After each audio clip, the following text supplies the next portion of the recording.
ಎಲ್ಲದಕ್ಕೂ ಆದಷ್ಟು ಶೀಘ್ರವಾಗಿ ನಮ್ಮ ಹೈಕಮಾಂಡ್ನವರು ಉತ್ತರವನ್ನು ಕೊಡ್ತಾರೆ. ಯಾವುದೇ ಗೊಂದಲ ಇಲ್ಲದೆ ರಾಜ್ಯದ ಜನತೆಗೆ ನಾವೇನು ಮಾತು ಕೊಟ್ಟಿದ್ದೇವೆ 23ರಲ್ಲಿ ಅದರ ಪ್ರಕಾರ ಸರ್ಕಾರ ಅವರ ಜನರ ಸೇವೆಯನ್ನು ಮಾಡೋದಕ್ಕೆ ಕಾರ್ಯಕ್ರಮಗಳನ್ನು ಕೊಟ್ಟಿದ್ದೇವೆ. ಅವೆಲ್ಲವನ್ನು ಕೂಡ ಅನುಷ್ಠಾನ ಮಾಡ್ತೇವೆ. ನಾವು ದೆಹಲಿಗೆ ಹೋಗ್ತಾ ಇದ್ದೀರಾ ಸರ್? ನಾನು ಡೆಲ್ಲಿಗೆ ಹೋಗ್ತಾ ಇಲ್ಲ. ಈಗ ಆಗಾಗ ದಲಿತ CM ಕೂಗಕ್ಕೆ ಬರ್ತಾ ಇತ್ತು. ಈಗ ಸಿದ್ದರಾಮಯ್ಯ ಅವರ ನಂತರ ಜನಾಭಿಪ್ರಾಯ ಅವರವರ ಪ್ರೀತಿ ವಿಶ್ವಾಸಕ್ಕೆ ಅವ್ರು ಮಾತಾಡ್ತಾರೆ. ಆದರೆ ನಮ್ಮ ಕಾಂಗ್ರೆಸ್ ಪಕ್ಷದಲ್ಲಿ ಹೈಕಮಾಂಡ್ನವರು ಅದೆಲ್ಲವನ್ನು ಗಮನಿಸಿ ತೀರ್ಮಾನ ತಗೊಳ್ತಾರೆ. DK ಶಿವಕುಮಾರ್ ಅಭಿಮಾನಿಗಳು ಅವರೆಲ್ಲ ಬರ್ಡೇ ಗಿಫ್ಟ್ಗೆ ಕಾಯ್ತಾ ಇದ್ದಾರೆ. ಏನಾದರೂ ಅಚ್ಚರಿಯ ಗಿಫ್ಟ್ ಸಿಗಬಹುದು ಹೈಕಮಾಂಡ್ನಿಂದ ಸರ್? ಅದೇ ಹೇಳಿದ್ನಲ್ಲ, ಹೈಕಮಾಂಡ್ನವರು ತೀರ್ಮಾನ ಮಾಡಿದ್ರೆ ಆ ತೀರ್ಮಾನ ನಾವೆಲ್ಲ ಒಪ್ಕೊಳ್ತೀವಲ್ಲ.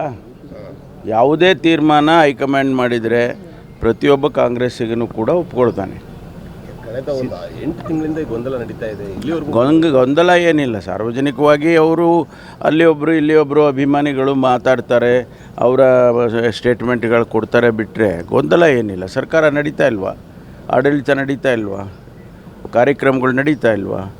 4 ಲಕ್ಷ ಕೋಟಿ ನಾವು ಬಡ್ಜೆಟ್ ಕೊಟ್ಟಿದ್ದೀವಲ್ಲ, ಅದೆಲ್ಲ ಕಾರ್ಯಕ್ರಮಗಳು ಯಾವುದು ನಿಂತಿಲ್ಲಲ್ಲ. ಕಮಿಟ್ಮೆಂಟ್ ಬಗ್ಗೆ ಗ್ಯಾರಂಟಿ ಕಾರ್ಯಕ್ರಮಗಳು ನಡೀತಾ ಇದ್ದಾವೆ.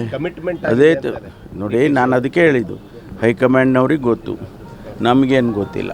ಅಲ್ಲ, ಹೈಕಮಾಂಡ್ ಸ್ಪಷ್ಟೀಕರಣ ಕೊಟ್ಟಿಲ್ಲ ಅಂದರೆ 5 ವರ್ಷ ಮುಂದುವರಿಬಹುದು ಸಿದ್ದರಾಮಯ್ಯನವರೇ ಅಂತ ತಾವು ಹೇಳಿದ್ರಿ. Thank you. ಈ ಕಡೆ ಸರ್.